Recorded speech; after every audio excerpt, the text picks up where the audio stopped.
Salut. Bon, on enchaîne parce qu'on est un peu en retard. Donc, je me présente, je m'appelle Patrick et je suis externe et je vais vous parler de l'externat. Voilà.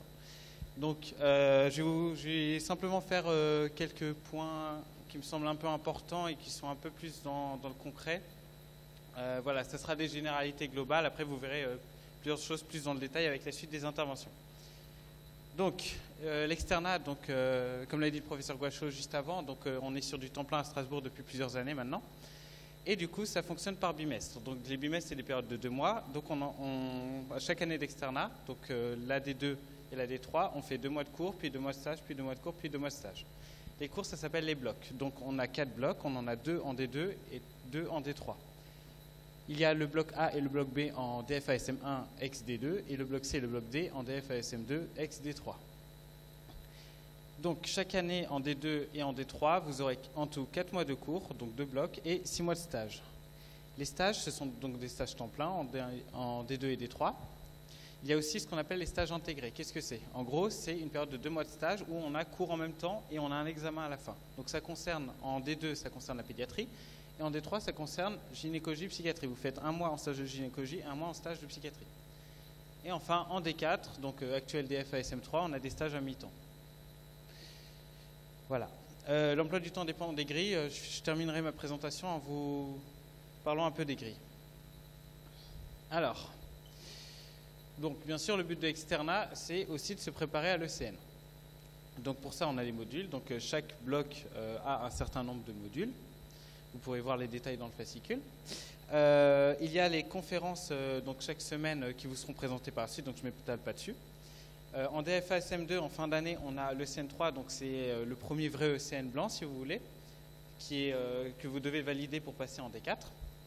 Sinon, vous avez la DFASM3 qui est une année plus ou moins libre, où vous avez juste stage à mi-temps et vous avez 2 mois de libre dans l'année pour préparer votre ECN, et vous avez plus cours. Et le CSTT qui est un peu avant les ECN et qui est du coup obligatoire à valider, qui est donc le certificat de synthèse clinique et thérapeutique. Voilà. Alors les modules, c'est sanctionné par des examens, bien entendu. Donc c'est des examens sur tablette, donc fini tout ce qui est examen écrit. Vous avez 2 types d'épreuves, donc vous avez les dossiers progressifs et les questions isolées. Donc selon les matières, et ça vous aurez les détails dans le fascicule, selon que ce soit le module de néphrologie ou cardiologie, etc. Mais vous avez déjà vu ça en D1, du coup vous avez plus ou moins de dossiers progressifs et de questions isolées et qui valent plus ou moins de points. Il y a toujours le procès verbal du coup d'examen où j'ai écrit ça parce que je vous invite, quand vous avez des soucis d'examen, et ça c'est assez important, mais je pense que les élus le répéteront tout à l'heure, si vous constatez des problèmes dans l'examen pendant que vous le composez, vous pouvez demander aux surveillants de l'inscrire au procès verbal, comme ça c'est pris en compte par le jury d'examen par la suite. Et les modalités d'examen, du coup, ça fait 3 fois ou 4 fois que je vous le dis, voilà, c'est disponible dans le fascicule. Vous avez la plateforme CIDES, donc vous la connaissez déjà tous, je pense, donc c'est cidesanté.org, qui est en gros une banque qui s'élargit de plus en plus au fil des années, depuis que ça existe, et où vous avez de quoi vous entraîner jusqu'à perpète. Alors, l'hôpital. Bon, le professeur Guachot en a aussi déjà parlé, donc vous avez 6 mois de stage en D2 et en D3. Vous avez des stages en médecine ou en chirurgie, donc je vous montrerai le détail des stages quand je vous parlerai des grilles. Donc vous avez un rôle à part entière, donc l'externe fait partie du personnel hospitalier, vous êtes tout autant étudiant et tout autant personnel de l'hôpital. Voilà, le quotidien, donc ça dépend beaucoup du stage, donc ça je vous laisse un peu découvrir en fonction de où vous êtes, etc. On adore classer des papiers, ça c'est une petite phrase qui revient chaque année parce que les choses évoluent, mais bon, malheureusement il y a encore pas mal de stages où finalement l'externe est souvent, on refuse souvent le boulot à l'externe un peu ingrat. Mais bon, ça dépend des stages. Et vous avez un badge des US pour accéder au service. Donc je pense que vous êtes déjà tous allés à l'hôpital, vous voyez que vous ne pouvez pas accéder partout. Vous aurez tous un badge et ce badge vous permettra aussi de payer le repas au self. Les gardes. Alors ça c'est un truc qui fait toujours peur, sa première garde. Vous avez 25 gardes assignés sur 3 ans au minimum. C'est-à-dire que c'est l'hôpital qui vous les assigne. Les gardes, globalement, c'est aux urgences. Donc si vous êtes en stage au NHC, vous avez garde aux urgences NHC. Si vous êtes en stage à Haute-Pierre, vous avez garde aux urgences Haute-Pierre. On vous assigne des gardes uniquement pendant vos périodes de stage, jamais en période de cours. Il y a aussi des gardes particulières. Par exemple, si vous êtes en pédiatrie, vous avez garde aux urgences pédiatriques. Si vous êtes en gynécologie, vous avez garde en gynécologie, c'est l'accouchement. La garde, c'est généralement de 18 h jusqu'au staff du matin. Vous aurez tous les détails des horaires dans le carnet de garde que vous devez chercher si ça n'a pas changé au bureau des stages, si ce n'est déjà fait. Quand vous êtes aux urgences, vous êtes le premier contact avec le patient. Globalement, c'est ça votre rôle. Le patient arrive, il y a l'infirmière d'accueil qui prend tout ce qui est coordonné, qui recueille le motif d'admission, etc., et qui l'envoie dans une zone. Et si vous êtes l'externe de la zone, c'est vous qui le voyez en premier. Vous devez faire l'interrogatoire et l'examen clinique, ce que vous avez appris au cours de vos stages de checklist. Voilà, ça c'est votre rôle. Et après, on parlait à votre interne de garde. S'il y a le temps, c'est-à-dire s'il n'y a pas 10 000 personnes qui arrivent en même temps, allez voir le patient avec votre interne, voir votre chef. Voilà, et ça se fait sur informatique. Voilà, n'ayez pas peur non plus, vous n'êtes pas laissé dans la nature. Les services d'urgence ont l'habitude que pendant les 6 premiers mois de chaque année, il y a toujours des externes dont c'est la première garde.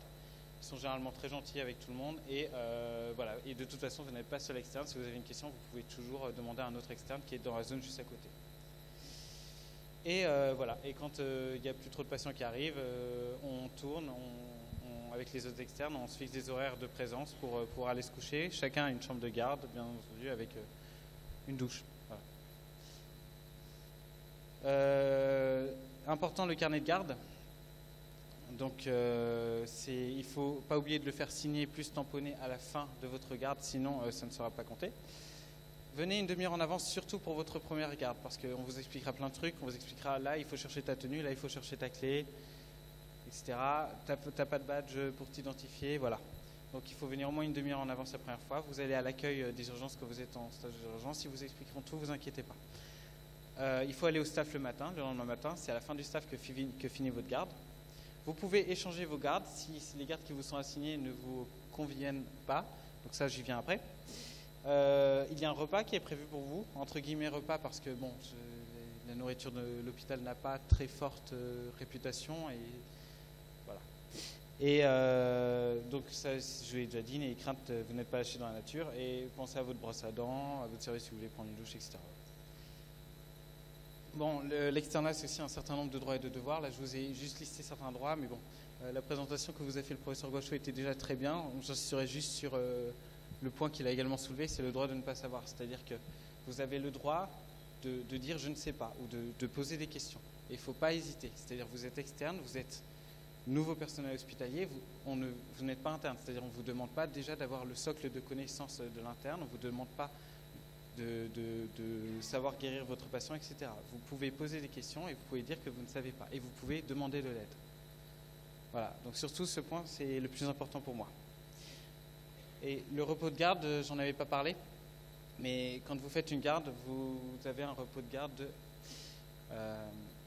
je ne sais plus le nombre d'heures exact, mais en gros, c'est la journée le lendemain, vous n'avez pas stage. Vous ne pouvez pas avoir stage. C'est interdit. Les devoirs de l'externe, donc bien sûr il y a aussi des devoirs, donc il faut être à l'heure en stage, il faut être présent en stage bien entendu, il faut être poli et respectueux avec les patients et les membres de l'équipe médicale, assurer ses gardes, être curieux et attentif, s'intéresser au minimum à son stage, le secret professionnel on vous en a déjà parlé, et respecter ses co-externes et bien sûr tout le personnel. Et en gros si vous ne respectez pas ces devoirs, ce qui vous pend au nez c'est d'invalider votre stage, et quand vous invalidez vos stages vous devez le rattraper pendant vos 2 seuls mois de vacances que vous avez en D2 ou en D3. Voilà. Idem pour les gardes, et j'insiste là-dessus. Faites bien attention à vérifier régulièrement si vous êtes de garde ou pas, parce que ne pas aller à une garde, ça peut vous invalider votre année. Les congés. Alors, ça intéresse tout le monde, je pense. Donc, il y a 15 journées ouvrables pleines en D2 et en D3. Donc, 15 par année, en tout, sur toute l'année. Si vous avez un stage d'1 mois, vous pouvez poser maximum 3 jours sur ce stage d'1 mois. Si vous avez un stage de 2 mois, vous pouvez poser maximum 6 jours sur ce stage de 2 mois. Attention, si vous faites le calcul, 6 x 3, ça fait 18. Donc, c'est-à-dire que vous ne pouvez pas poser 3 jours de congé par mois de stage, vu qu'en tout, c'est 15 maximum. Ça va, c'est compréhensible ce que j'ai dit? Oui. En DFSM 3, vous avez globalement 6 journées. Alors comment il faut faire? Donc, point très important, il faut s'arranger avec ses co-externes parce que les services de l'hôpital ne tournent pas sans externes. Donc il faut forcément des externes dans 90% des services. Et du coup, il faut s'arranger avec eux pour voir qui est de garde, qui se met de congé quand. Voilà. Il faut faire la demande. La demande, c'est 8 jours avant au secrétariat du service dans lequel vous avez votre stage. 8 jours à l'avance. Et bien entendu, prévenir et même demander, c'est très bien, à son chef ou ses internes. Parce qu'il se peut que cette journée, il soit prévu qu'elle soit chargée. Et voilà. Attention, le vendredi compte double. Si vous posez un congé le vendredi, ça compte comme 2 jours de congé posés.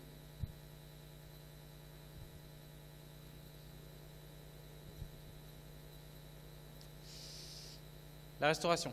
Alors, vous avez 2 selfs, donc vous avez un self, enfin vous avez 2 selfs dans les 2 hôpitaux qui sont sur Strasbourg, donc vous avez le self de NHC et le self de Haute-Pierre.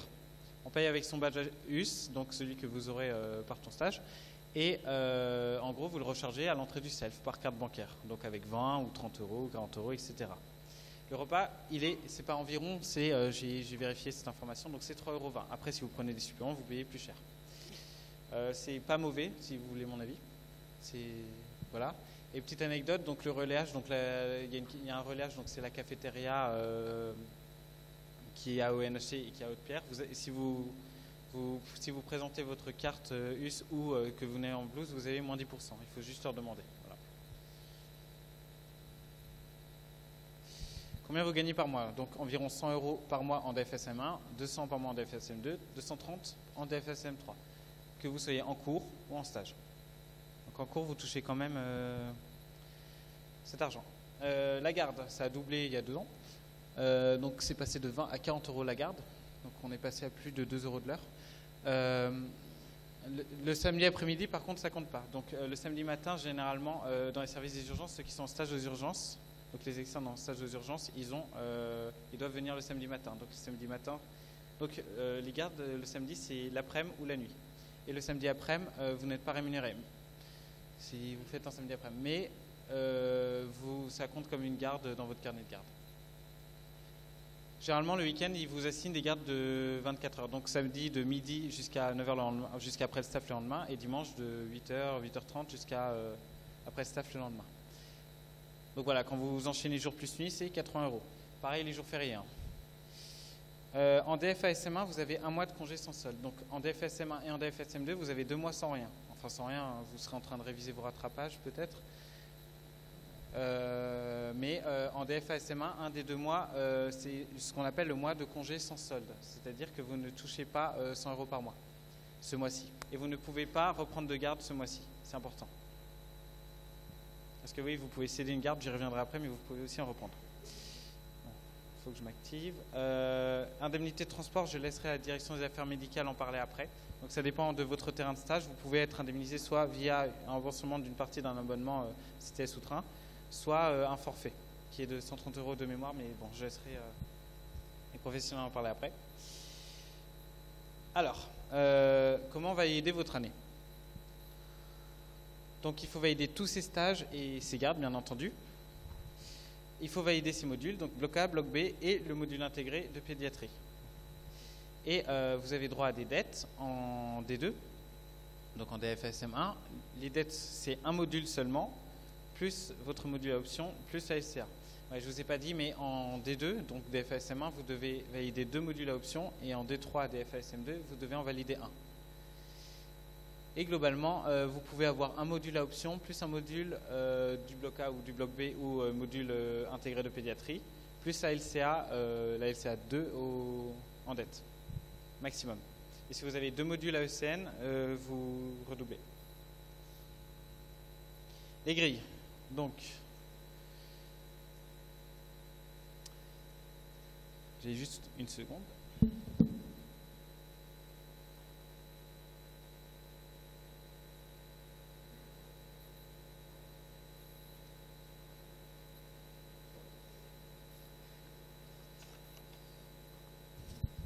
Alors les grilles, bon, je pense que vous les avez déjà tout un peu regardées. Donc, globalement, il y a 6 grilles. ça vous le savez je pense, il y a 6 grilles sur 2 alternances, c'est-à-dire donc la promo sera divisée en 6 parties et il y a la moitié de la promo qui commencera par cours en D2 et par stage en D3 et l'autre moitié de la promo qui commencera par stage en D2 et puis par cours en D3. Alors, donc tout le monde est à la même enseigne au final, c'est-à-dire que vous passez tous les mêmes blocs, bien entendu, les mêmes cours, les mêmes stages, mais juste à des périodes différentes. Et c'est ça qui fait la différence entre les grilles. Donc, alors, globalement, qu'est-ce que je vais plutôt m'attarder sur les petits points qu'on ne pense pas trop quand on choisit sa grille. Globalement, ce qui est pensé en externat, c'est que le bloc C, c'est le plus lourd et le bloc D, le plus light, globalement. Il y a plusieurs choses à faire attention quand vous choisissez votre grille. Au final, elles se valent un peu toutes parce qu'elles ont toutes leurs avantages et inconvénients. Moi, je vais vous donner quelques infos qu'on n'a pas forcément quand on choisit sa grille et qu'on se rend compte plus tard. Attention aux périodes décembre-janvier et aux périodes avril-mai, parce qu'il y a les vacances de Noël et de Pâques. Alors ces vacances, ça ne vous concerne pas vous directement, mais pendant les vacances, vous n'avez pas cours. C'est-à-dire que quand vous avez un bloc en décembre-janvier, les cours sont très condensés. Donc ça, il faut le prendre en compte, c'est-à-dire que vous avez souvent les cours, presque tous les cours en décembre en super condensé, plein de TD par semaine. Pareil pendant la période avril-mai à cause des vacances de Pâques. En juin-juillet, si vous avez un bloc en juillet par exemple, ou un module intégré, vous avez examen plus tôt parce que la faculté est en vacances fin juillet. Donc dans les périodes de juin-juillet, si vous avez un examen, vous l'aurez plus tôt que si vous le faisiez en avril-mai ou en février-mars. Faites attention aussi à certaines choses, c'est qu'on ne se rend pas compte non plus quand on choisit tout de suite, mais enchaîner 6 mois de cours, c'est très lourd. C'est très lourd par expérience. Moi j'avais la grille V par exemple, et j'ai commencé en enchaînant 6 mois de cours. La grille V et la grille Y, c'est celles qui partent le plus vite généralement, et la W ensuite. Mais enchaîner 6 mois de cours, c'est très lourd quand même, parce que vous avez le bloc A par exemple en grille V, puis pédiatrie, puis le bloc B. En Y, vous avez ça en D3. Bloc C, stage intégré de gynécopsie et bloc D. Donc ça aussi, il faut le prendre en compte. Et je crois que c'est... Et voyez aussi quand est-ce que vous finissez en D3. Parce que vous voyez, vous pouvez finir en fin mars si vous avez la grille Y, ou vous pouvez finir fin septembre si vous avez la grille X. Sachant que plus tôt vous finissez, plus tôt vous vous mettez dans l'ambiance ECN, en espérant que vous n'ayez pas de rattrapage. Est-ce que vous avez des questions sur les grilles ?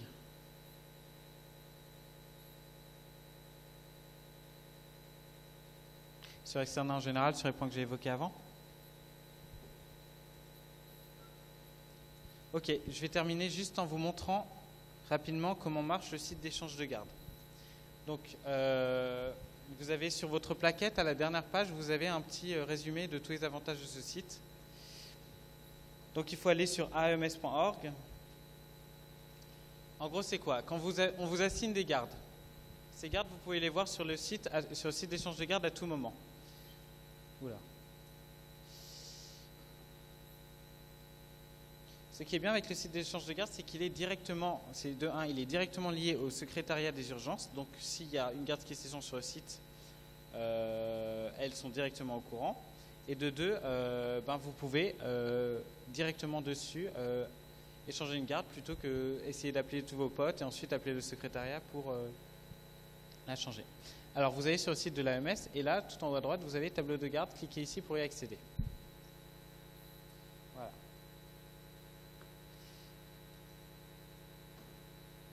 Alors, voilà à quoi ça ressemble. Donc là, vous choisissez le service. Alors, si vous êtes, donc je vous ai dit, si vous êtes en stage au NHC, vous aurez des gardes au SAU, service d'accueil des urgences NHC.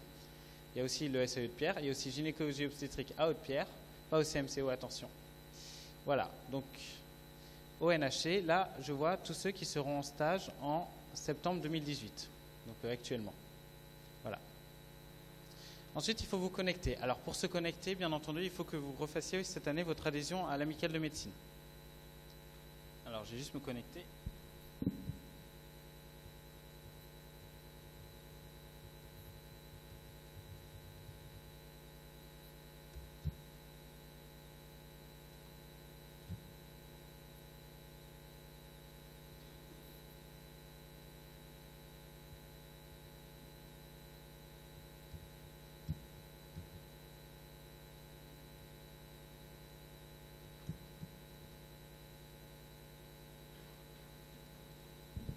Voilà, c'est sur quoi vous tombez quand vous vous connectez. Alors, c'est très simple. Si vous voulez voir vos prochaines gardes, il vous suffit de cliquer sur « Mes prochaines gardes ». Il se trouve que moi, j'en ai pas pour le moment, parce que j'avais des rattrapages et que je ne sais pas encore si je passe. Donc, ensuite, vous avez garde à prendre. Donc ça, c'est toutes les gardes qui sont à prendre prochainement. Voilà, donc ça, c'est un résumé de toutes les gardes. Si vous voulez en reprendre une, vous pouvez cliquer sur « Faire une proposition ». Donc vous pouvez cliquer là. Par exemple, si je veux reprendre la garde du 22 septembre, donc demain soir à Haute-Pierre, je clique ici. Je ne vais pas cliquer. Ensuite, vous pouvez choisir des services hospitaliers favoris. Et bien sûr, vous pouvez retrouver les tableaux de garde. Et sur les tableaux de garde, c'est magnifique. Vous avez vos gardes qui apparaissent en vert, donc je n'ai pas de garde. Et les gardes à reprendre en jaune. Donc vous pouvez aussi choisir d'ici. Par exemple, si je veux choisir reprendre cette garde, je clique ici. Et je clique sur « Oui, je souhaite reprendre cette garde ». Tout simplement. Pareil, c'est pas parce que vous êtes en stage au NHC que vous ne pouvez pas reprendre des gardes à Haute-Pierre. Donc pareil, si vous voulez vous balader à Haute-Pierre, voilà. Tout simplement. Et voilà, je vous ai... Est-ce que je... Hein? Bah, en fait, je ne peux pas te montrer, parce que je n'ai pas de garde. Globalement, tu cliques sur « Mes prochaines gardes ». Tu as ton détail, tu peux dire proposer cette garde à l'échange. Voilà. Mais j'aurais bien aimé vous montrer, mais en fait, j'ai pas de garde à signer prochainement. Oui.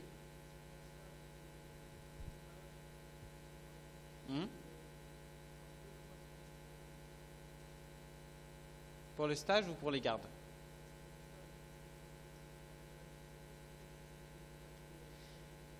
Si tu as un arrêt maladie, c'est comptant. C'est-à-dire que, oui, si tu as un arrêt maladie, on ne peut pas te demander de venir en stage. Par contre, la moindre des choses, c'est de les prévenir, bien entendu.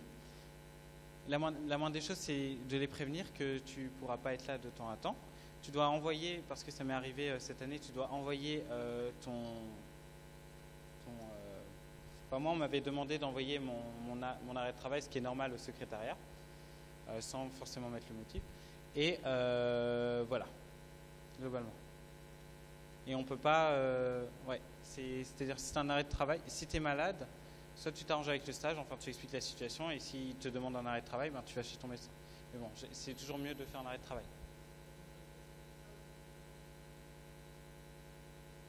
Tu as peur de te faire invalider le stage si tu n'es pas là tout le mois en arrêt de travail, c'est ça? Si tu as un arrêt de travail, ils ne peuvent pas t'invalider pour ça. L'arrêt de travail te protège dans cette situation. Si tu n'en as pas, par contre, c'est plus compliqué. C'est service dépendant, quoi. Vous avez d'autres questions? Dernière chose, pour échanger sa garde, il y a aussi un groupe Facebook, échange de garde médecine Strasbourg, je crois, c'est ça? Ouais, il y a aussi un groupe Facebook, donc généralement ce que font les gens, c'est qu'ils mettent à l'échange sur le site et ils mettent aussi un mot sur ce groupe Facebook. Voilà, pour prévenir, oui, j'ai mis cette garde, j'ai proposé cette garde à l'échange sur le site. Voilà.